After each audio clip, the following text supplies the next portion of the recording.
So what do we do about the larger items? Yeah.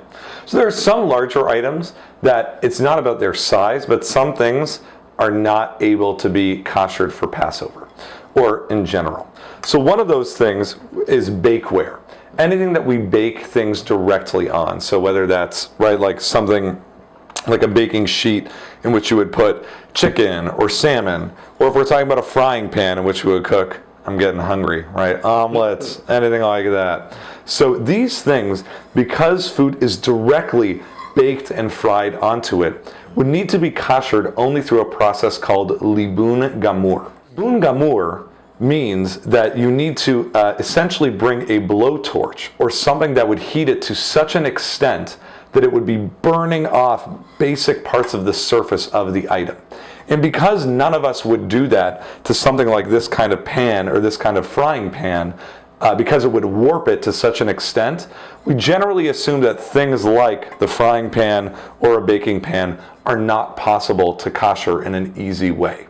So with certain things like frying pans or baking pans, that's where for Passover, people generally need to purchase new items because the idea of koshering it, of essentially putting it directly into a fire, would warp it to such an extent that it wouldn't be usable. So cast iron you recommend? If you had a cast iron, let's say frying pan, right? What you could do is this category of libun gamur, which is where you would put it directly in contact with a flame on incredibly high heat. So if you have that kind of capability to do it safely, then yes, one could kosher a cast iron pot. But again, it would require putting it to a very high temperature of heat and making sure that you could do it safely so that you wouldn't hurt yourself or someone else. Okay. So now I'm dealing with glass. How we do that? We got glass. So glass falls into this interesting category where there are some Jews who will say that glass you can make kosher for Passover or kosher during the year, and some will say no, you can't. So I'm not here to prescribe your custom, but so if you are a person who says no, I don't kosher glass, then that's it. Then there's your answer.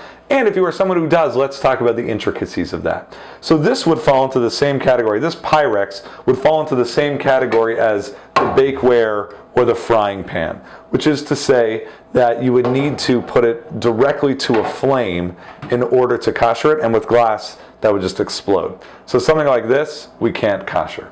But for something that doesn't directly bake anything, so for instance, for this kind of water drinking glass, or for plates, or for a glass bowl, what you could similarly do to what we did before is what is called irui.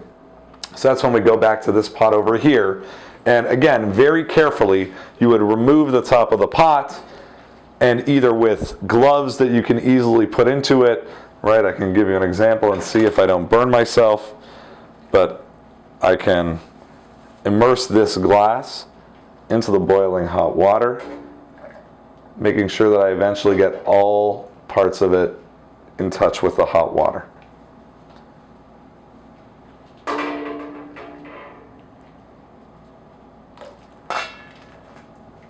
And there I have koshered that glass cup.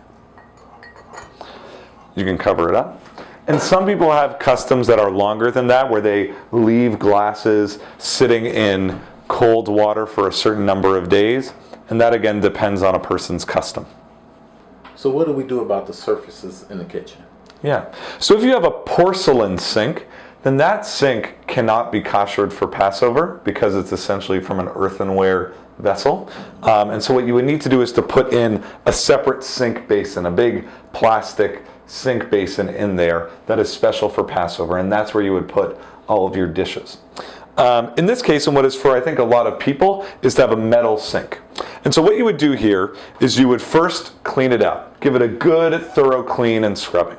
Then you would leave it for 24 hours.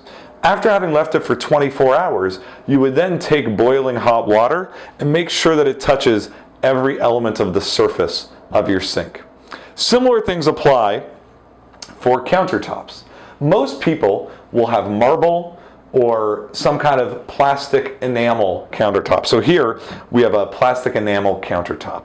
And so what you would do is again the same thing that I mentioned before, which is give it a good wipe down, give it a good clean, to wait 24 hours, and then after that, you would put the boiling hot water on top of the plastic surface.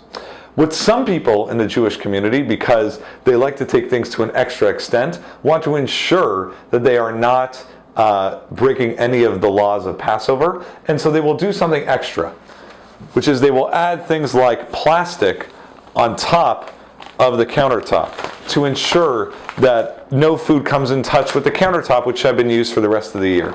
So Dan, if you want to help me, what a person might do is get some kind of plastic, whether it's a tablecloth or something like that from the store, to lay it out, and you can tape it and attach it to the various countertops that you might have.